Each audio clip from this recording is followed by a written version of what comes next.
Hello guys, and welcome back to the channel, and welcome to a vlog. I am currently getting blinded by the sun, so I've chosen a perfect time to start this. But yeah, I've arrived at the gymnasium, Ultraflex Rotherham, which is of course my home gym and has been my home gym since 2018. Very blessed to train here. And yeah, I am here today for a pull session, 18 weeks out. So I will film, of course, every exercise. I think this will give you a little bit more of an insight into how every single set looks, because obviously I upload a lot of my training on my Instagram, and especially on YouTube. If you're just following me on YouTube and you don't follow me on Instagram, the YouTube stuff is kind of quite, you know, cinematic, so it's a little bit different to just seeing a set when it's sort of set up on the camera. I'm all good. I've had a really good morning, busy work day on a Saturday in terms of check-ins, productive one. I do just over 20 check-ins on a Saturday, and that's a pretty busy day for me. Most days are in and around sort of 15 check-ins. So but yeah, really good morning. Everyone's doing well. I've got a bag, or 2 bags of cotton. Yeah, cotton, premium cotton. It's clothing, yeah, clothing for Josh Croggan, so I'll be dropping that off to him today. And yeah, other than that, all is well, all is good. 168.2 pounds this morning, so getting more and more shredded by the day. But yeah, really happy with sort of where I'm at, especially in comparison to 2021's prep, aka the Biggest Loser prep. And it's basically how much weight could I pull off in a short time frame. So yeah, things are definitely a very, very different position to then, and I'm excited to obviously present the improvements that I've made, not just from a contest prep positioning and timeline standpoint on stage, but also of course the new muscle. So time to protect more of that today, and I'll see you in there. First exercise of the day, knotless pull down. This is one that you all would have seen before on my other pull day videos, but I think still people mess up single arm lat pull down so much. Most of the time it's simply a fix with the grip. That's all that you need to change. So instead of taking it into the stretch and searching for more stretch and going into pronation, just simply stay either neutral or slightly supinated, and it immediately fixes half of the problem, because the problem with the grip is where the elbow goes. So if you're in slightly more pronated positions, you're going to get that elbow path translating out wide. And what we want is the elbow path tucked in towards the side of the body, right? We want to finish that upper arm down towards the side of our ribcage. People still seem to struggle with that quite a bit. So just think about staying neutral, slightly supinated, and getting that upper arm down towards the side of the ribcage. As many of the reps as you can. Of course, maybe towards the end of the set, you're going to see a little bit of a drop off in terms of your ability to get it fully short. That's fine, but get as many back there as you can. For those interested as well, I'm listening to the Lockerbie soundtrack, which is crazy good. Not a great TV program. I thought it was a bit shit. What's his name? Colin Firth. He started pissing me off at the end. It was just a bit boring, but the music was very good.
So one thing I've noticed over the last like 2 weeks is that I've started to get a lot more people ask me when the show is, which means that my face is looking appropriately on track. For me, my face is something that either gets really, really fat in the off season, or it's quite lean. It's one of the first things to change as well. So whilst my glutes are still very soft, my face looks about 1 week out. So don't be fooled like I am. I'm definitely not ready yet.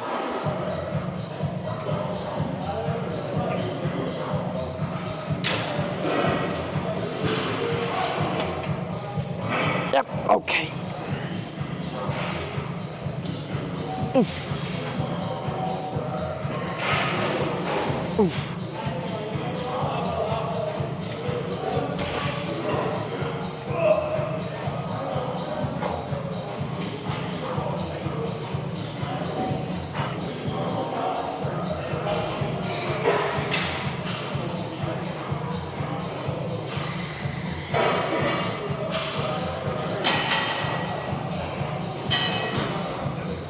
Hey!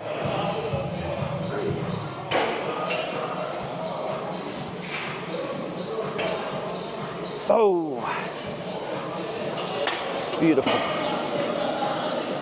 It's always a good start where both of the top sets get retained.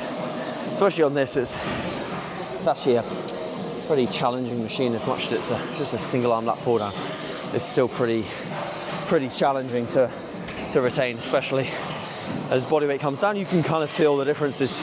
It just pulls you up, obviously in a vertical fashion. It pulls you up that little bit more.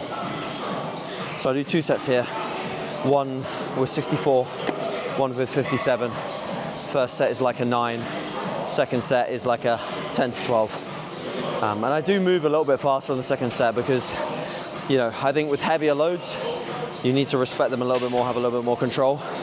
And with lighter loads, when you've already warmed up, you can move a little bit faster. Not much, but just a little bit.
That's it, unrack and go. Come on. Strong. Stable. Ah! Come on, then you fucking cunt. Hop!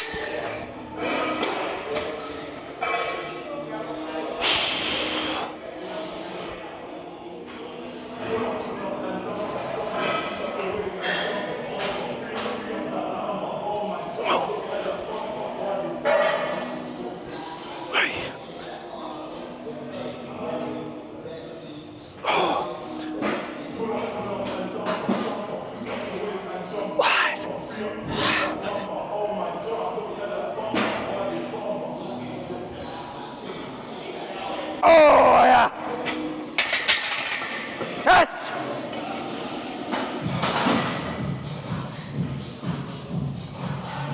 Fuck yes. Came in with the goal to go from 180, which I did last time, because I kind of pulled something in my right hip maybe 3 or so rotations ago. So last time, 5 days ago, I did 180 for like a comfortable 7.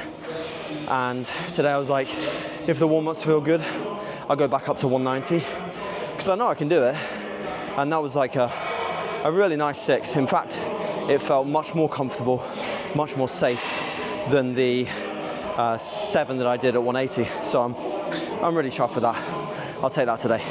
And my advice to those that are RDLing and hip hinging is, when you're young, stop looking for the perfect set and start looking for a safe set.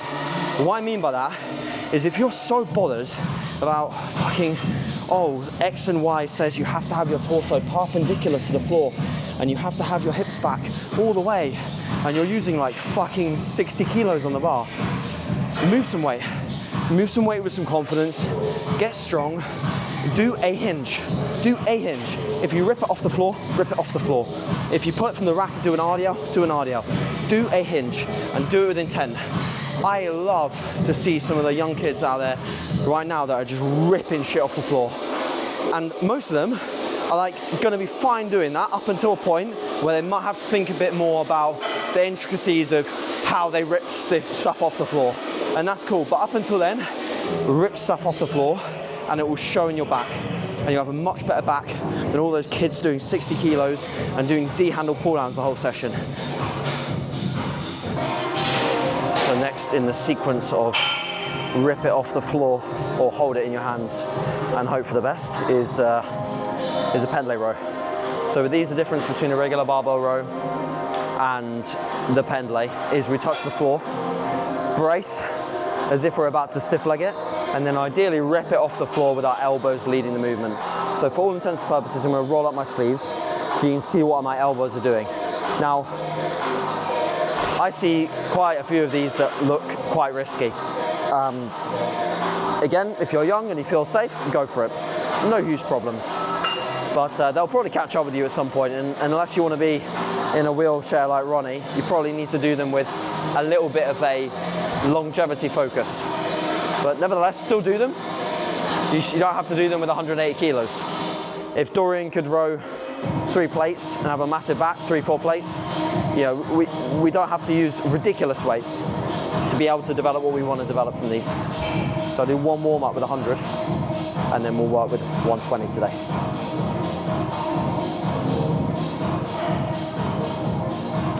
Bit of a wider grip than the RDL because we want our elbows to be traveling out a little wide.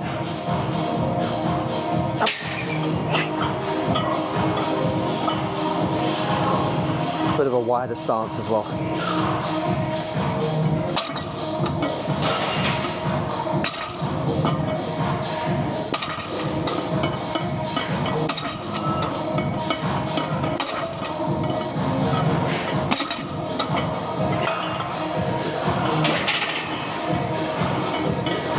Okay, so I've actually decided to do a regular barbell row today because I've realized that because of where I've set the bar up today, it's on this absolutely springy as hell platform. So when the bar hits the floor, it doesn't dead stop, it just bounces, which is horrible. And this is why I don't like doing stiff legs here. If I was to do stiff legs ever again, I'll do them literally in that rack position there, you know, or over on the far right of the screen, because that floor is dead flat. And when the bar hits the floor, it just literally just stops, which is what should happen when the bar hits the floor. So instead, I'm just going to do a regular deadlift, which is going to feel a bit funky because this is a deadlift bar. So it's going to be a bit like flexible. And so the difference between a deadlift bar and a normal bar is the deadlift bar has more what's called whip. So it basically, it flexes more. That's all that you need to know. I wouldn't typically use it for a row because it's just not really the right thing. You need really a stiff bar. But again, no huge problems. We'll do a set of 8 to 10 regular barbell rows. And try and stay relatively bent over. Ooh, okay.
Okay, so second lap movement of the day.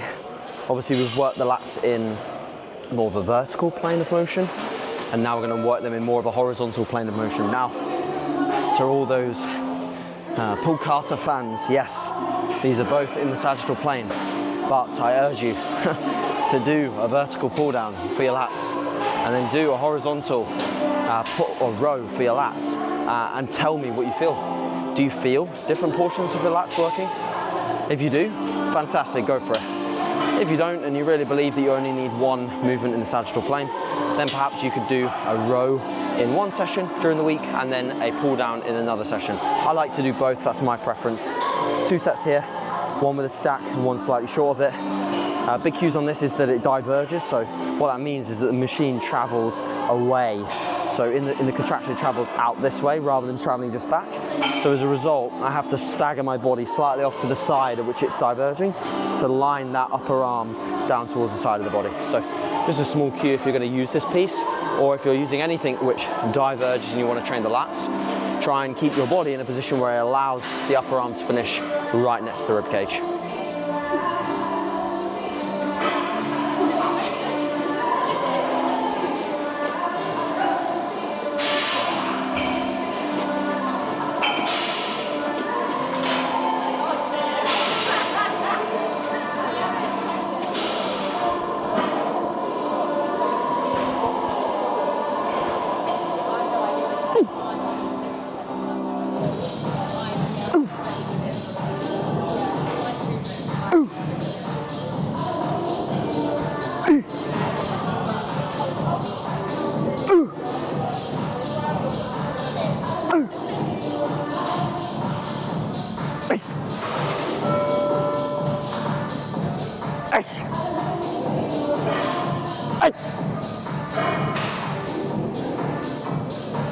Okay, yes.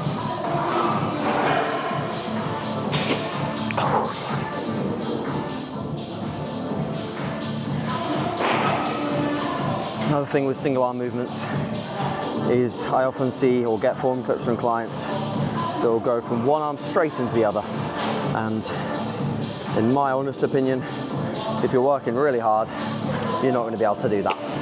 Well, you can, it will just take away from the next arm. So for me, I do go for my weaker side, which is my left side, and then onto my right side. I have anywhere between sort of 30 seconds in a minute. I don't time it. I couldn't think of anything worse than timing my rest periods personally.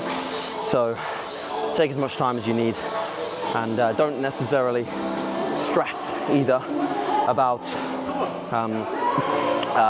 like making every single rest period exactly the same, because your body has a good job, or does a good job, of telling you when it's ready to go.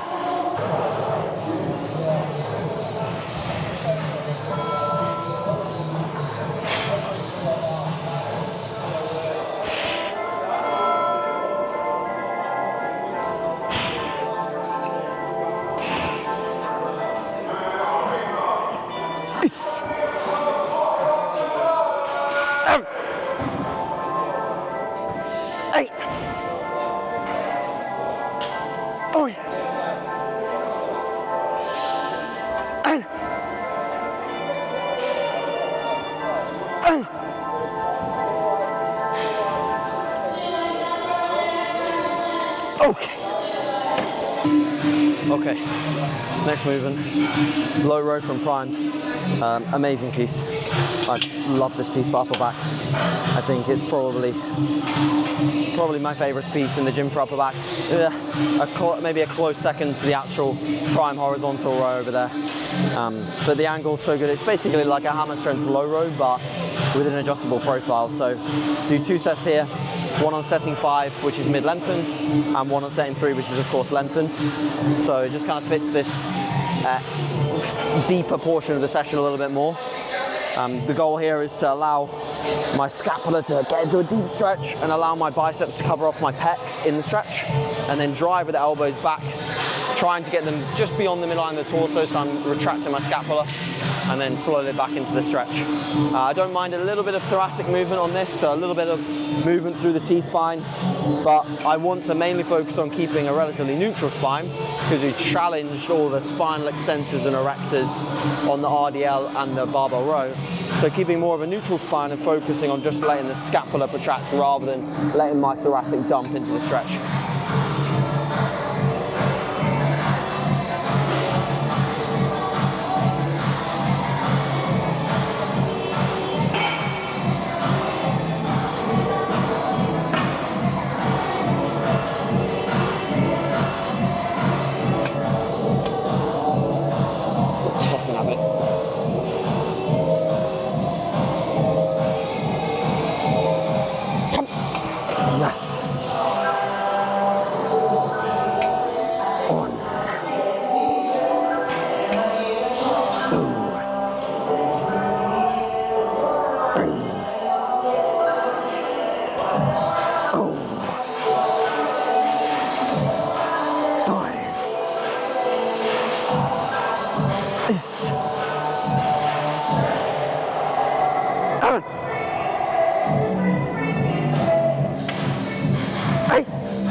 Alright then, final back exercise of the day.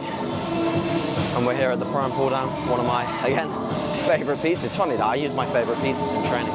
It's interesting. Why would I do that? So yeah, the goal here is more of the upper divisions of the lats. So they are the portion of the lats that you'll see, especially, obviously you'll see them in the back poses, but you'll see them especially in the front relaxed and the front lat spread and the front double bicep.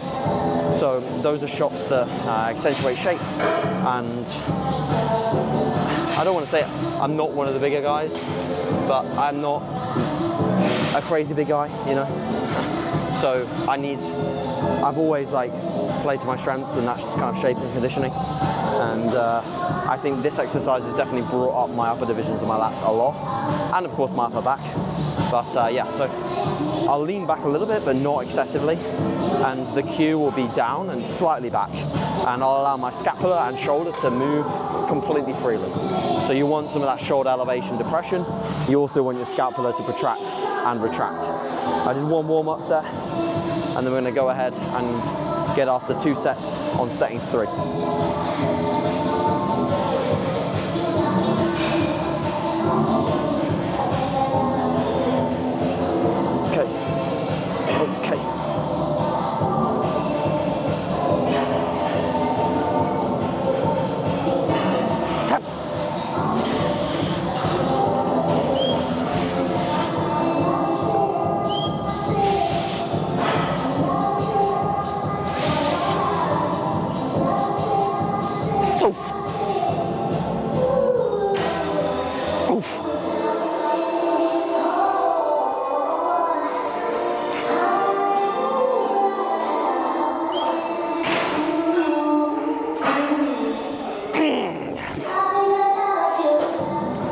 Bicep movement of the day, single arm dumbbell preacher. So I pretty much do, let's say 75% of my bicep movements single arm now.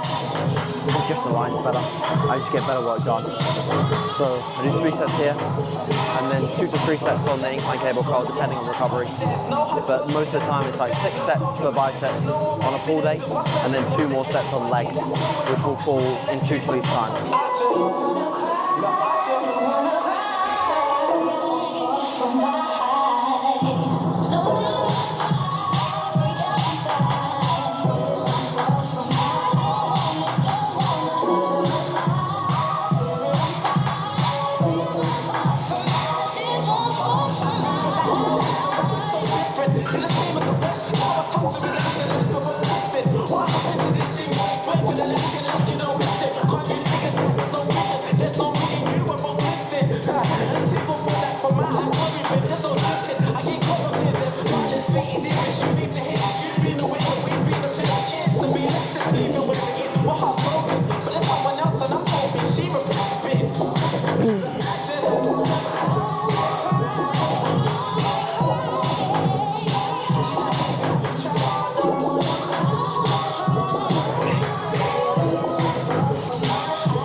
see that I don't really come down into like a crazy full stretch. And part of the reason behind that is simply because I don't feel any more bicep stretch there. So I just don't go there. You know, like my range of motion is like, so here, and then up. That's where I get a good bicep stretch, but it doesn't feel like I've lost tension on it.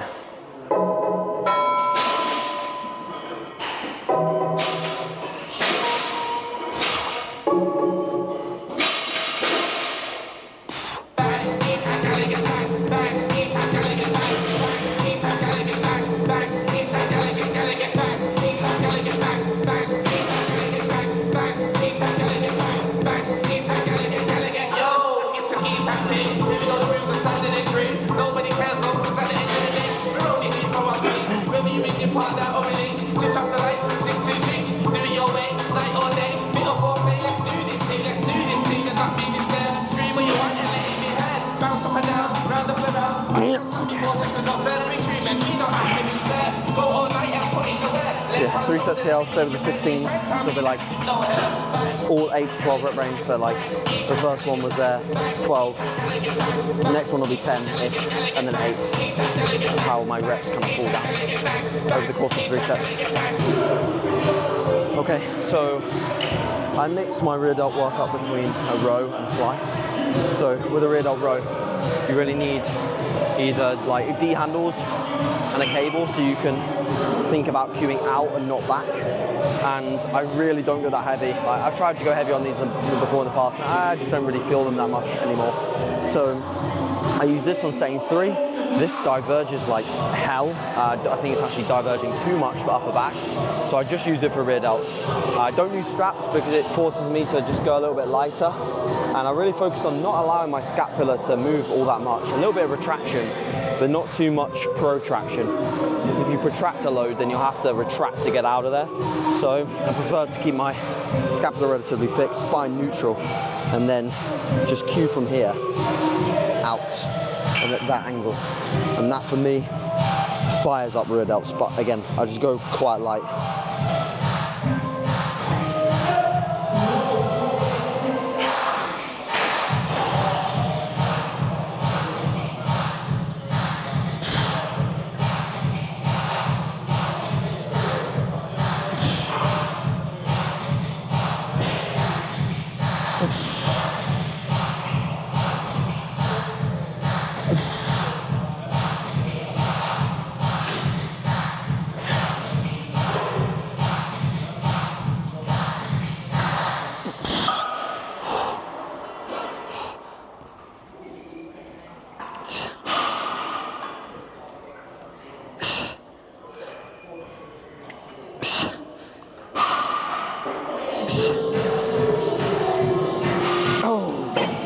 Last movement of the day, 3 sets, incline cable curl.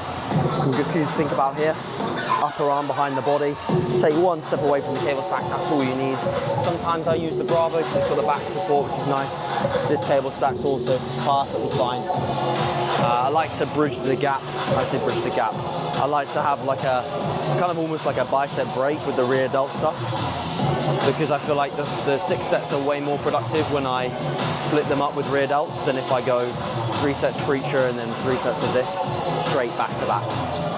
Another option would be part your bicep work at the front if you feel like your biceps are weak enough to warrant that, or put 3 sets at the front, 3 sets at the back. I just personally don't like starting a back day or a pull day with biceps. I find them utterly boring.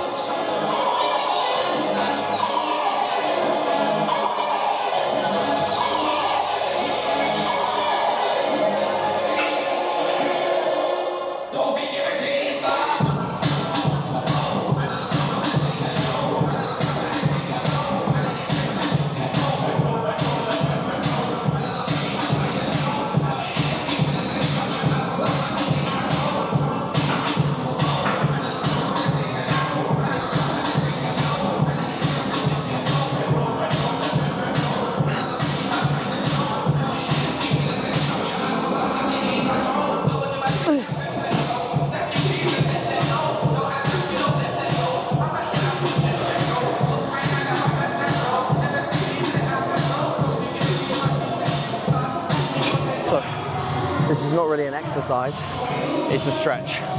So I programmed this for pretty much my entire client base, and a big credit goes to Cube actually for introducing me to these in like 2019, and they're just a weighted stretch. So I mean, the benefits are multifaceted. So number one, shoulder health. A deep stretch hanging overhead, I think it's one of the best things you can do for shoulder health, and a lot of physios have agreed with me on that one. So if you're a physio and you agree with me, pop a comment below and say that you agree with me. That would be nice. If you disagree with me, also pop a comment and let me know whether these are just a load of shit. And then number two is spinal decompression. So obviously a lot of the movements we've done today kind of compressing the spine. So hanging with a weight, pulling our spine up in a vertical fashion. Some of the movements we did are already decompression work, but this is another nice thing to kind of like decompress the spine a bit from the work that we've done today, and also subsequently in the other sessions, like legs especially, is a lot of compression of the spine going on. So anything we can do for spinal health is probably going to be a must for longevity in this game. So I basically just hang for about 1 minute and 30. I put it on a timer, so see what I get today.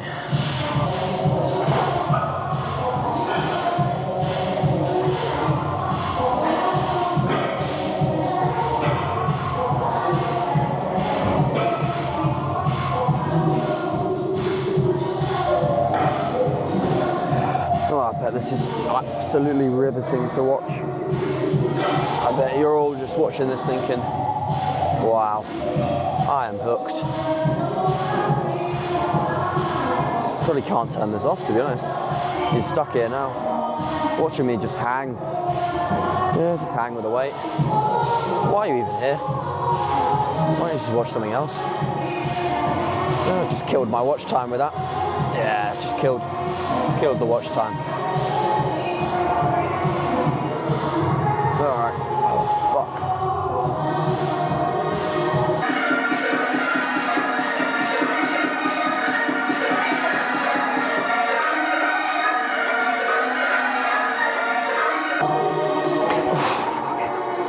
Alright, that was about 1 minute and 30.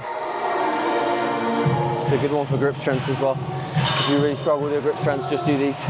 I guarantee your grip strength will improve. Still use straps. It's still training your grip strength, and if anything, it's more cross-transferable because we use straps in all of our other movements. So that's pull done. Actually, a really, really good session today. You know what? It's weird prep. You know, like I just have days where, like yesterday, I felt like it kind of almost hit me a bit more. Not in a bad way, but like just a little bit. And then today everything just feels so easy, you know. It feels like I'm on a cheat code, like a cheat code for prep. And you'll have those days. You have those days where you think, man, this is like pinching and it's hurting quite a bit.